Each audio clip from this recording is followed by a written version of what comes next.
L'épisode 21 débute dans une ambiance un peu marrante. Echo mentionne les négociations entre Aslan et Serhat.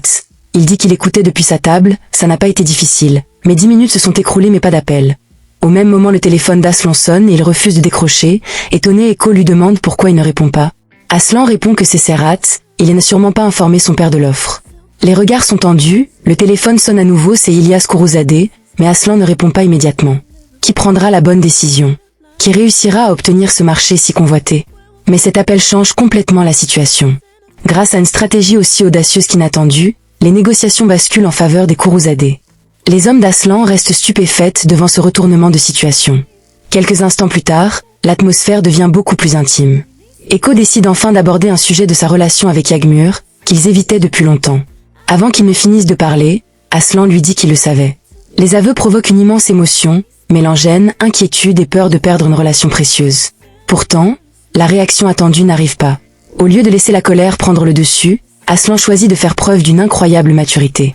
Il reconnaît la force des sentiments et rappelle que l'amour ne peut pas toujours être contrôlé. Aslan lui dit qu'il sait comment il fait la rencontre de Yagmur, qu'il ne la laisse pas lui briser le cœur. Echo lui dit que Yagmur et lui en ont discuté et elle essaie de mettre de l'ordre dans sa vie, elle cherche un emploi, et comme elle chantait, elle cherche un travail de chanteuse. Aslan dit à Echo qu'il fera un essai à Yagmur ce soir et demande à Echo de l'appeler. Une chance unique lui est offerte. Monter sur la scène du Volta dès ce soir pour prouver ce dont elle est capable. L'annonce la remplit Echo d'une joie immense. Son enthousiasme est contagieux, et Aslan partage son bonheur avec émotion. Pendant ce temps, une conversation de Devin et Yagmur apporte son lot de tendresse. Devin s'inquiète pour l'avenir sentimental de sa sœur et lui demande de ne pas jouer avec les sentiments d'Echo qui est profondément amoureux d'elle. Touchée par ces paroles, cette dernière ouvre enfin son cœur. Pour la première fois, elle admet qu'elle est, elle aussi, tombée amoureuse. Un aveu sincère qui bouleverse sa sœur, incapable de cacher sa joie en découvrant ce nouveau bonheur. Contre toute attente, ailleurs, la tension est loin d'être terminée. Serhat subit les reproches sévères de son père après l'échec d'une importante négociation. Les explications ne suffisent plus, et la déception se lit sur tous les visages. Les erreurs commises risquent d'avoir de lourdes conséquences. De son côté, Ibrahim sort d'une émission, il revient sur une histoire d'amour qui semble avoir marqué toute sa vie. Son récit intrigue profondément Attila, mais Ibrahim refuse encore de révéler l'identité de la femme qui a bouleversé son destin. Ce mystère ne fait qu'alimenter la curiosité d'Attila. Mais ce n'est pas tout, Ibrahim prépare déjà son prochain coup. Des dossiers confidentiels, des relevés bancaires, des appels téléphoniques et même des preuves vidéo de Yagmur sont soigneusement réunis. L'étau commence doucement à se resserrer. Ibrahim appelle aussitôt Oulia et relance immédiatement le suspense. Il organise une rencontre sur son bateau, laissant entendre que des révélations importantes sont sur le point d'éclater. Quelles conséquences auront-elles sur les prochains événements? La suite promet des révélations encore plus explosives. Chez les Secons, alors que tout semblait sous contrôle, l'état de santé de la grand-mère se dégrade brutalement. Désorientée, elle ne reconnaît plus son propre foyer et supplie qu'on la ramène chez elle. Sa détresse touche profondément tous ceux qui sont présents, impuissante face à cette crise inattendue. Mais soudain, la situation devient encore plus inquiétante. Dans un moment de panique, la vieille dame s'enferme dans sa chambre avec une paire de ciseaux. Personne n'ose intervenir de peur qu'elle ne se blesse. L'angoisse gagne chacun des proches présents. Réussiront-ils à la calmer avant qu'il ne soit trop tard? Pendant ce temps, Aslan poursuit les préparatifs de la soirée au Volta. Il rappelle que l'audition de Yagmur n'est qu'un simple essai et qu'elle devra prouver son talent avant d'obtenir une place définitive. Mais à peine la conversation terminée, un appel d'urgence vient tout bouleverser.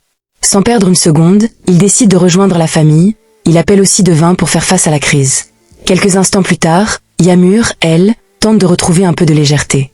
Heureuse à l'idée de monter bientôt sur scène, elle prépare avec enthousiasme un cadeau destiné à Echo. Son excitation est palpable, et elle demande même conseil sur sa tenue pour cette soirée si importante. Malgré cette ambiance joyeuse, personne n'imagine encore que les événements prendront une tournure bien plus dramatique. Pendant ce temps, Oulia retrouve Ibrahim sur son bateau. Ce dernier lui remet un dossier rempli de preuves compromettantes qui prouvent que Yagmur est une escort girl et a traité avec la famille Khourouzadeh. Relevés bancaires, enregistrements, historique d'appels et autres éléments sensibles. Oulia semble prête à utiliser ces informations au moment le plus opportun. Pendant ce temps, l'ambiance redevient plus légère entre Echo et ses proches. Les plaisanteries s'enchaînent autour de son histoire d'amour, preuve que les tensions des derniers jours commencent enfin à s'apaiser. Mais ce moment de détente est de courte durée. Contre toute attente, Sian cherche à obtenir l'adresse de Devin. Cette demande soudaine intrigue et laisse planer une nouvelle menace. Pourquoi veut-on absolument la retrouver? Est-elle réellement en sécurité? La scène revient alors auprès de la grand-mère, toujours prisonnière de sa confusion. Aslan et Devin arrivent enfin sur place et découvrent une femme totalement perdue, persuadée que son fils l'attend ailleurs. Avec une patience infinie, Devin tente d'établir un lien de confiance. Elle refuse toute confrontation et choisit la douceur pour apaiser cette immense souffrance. Mais ce n'est pas tout. Devin fait preuve d'une intelligence remarquable. Plutôt que de contredire la vieille dame, elle utilise les souvenirs qui remplissent la maison. En lui montrant de vieilles photographies de famille, elle l'aide progressivement à retrouver ses repères.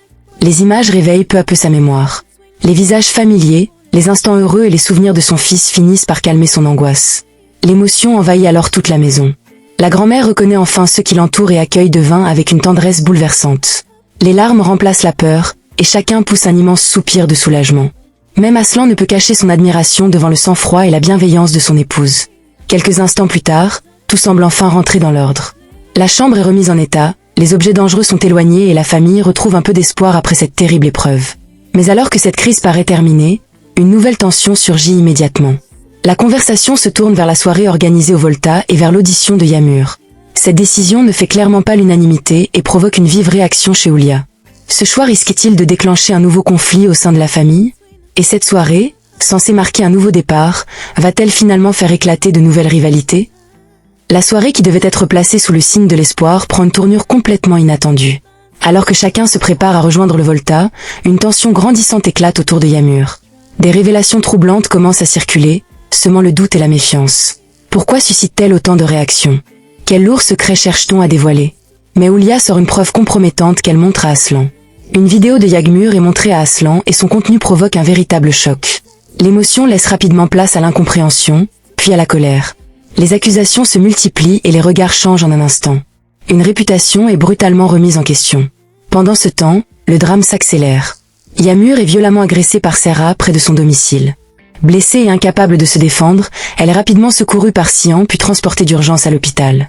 La nouvelle se répand à une vitesse fulgurante et plonge tous ses proches dans une profonde inquiétude. Quelques instants plus tard, Aslan et Devin apprennent ce qui s'est passé.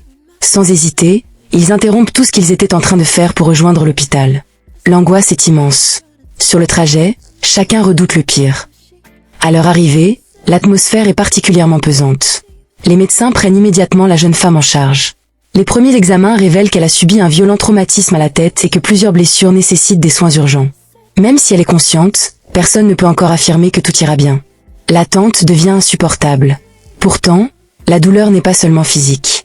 Devin est profondément bouleversé par les révélations qui viennent d'éclater.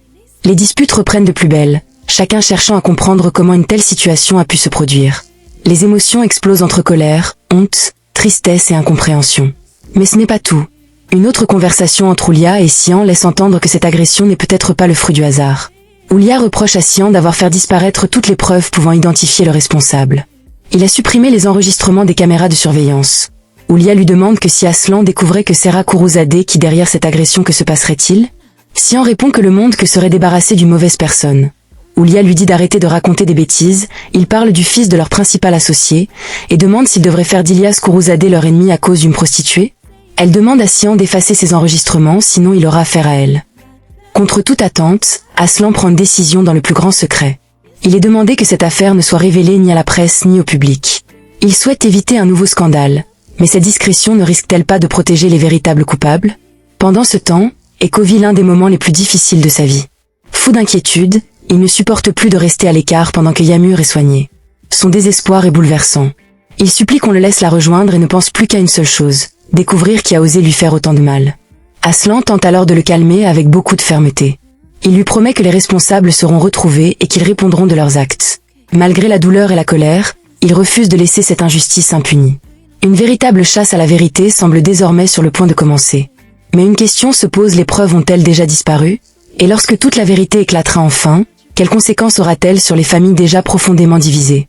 La suite promet des révélations encore plus bouleversantes.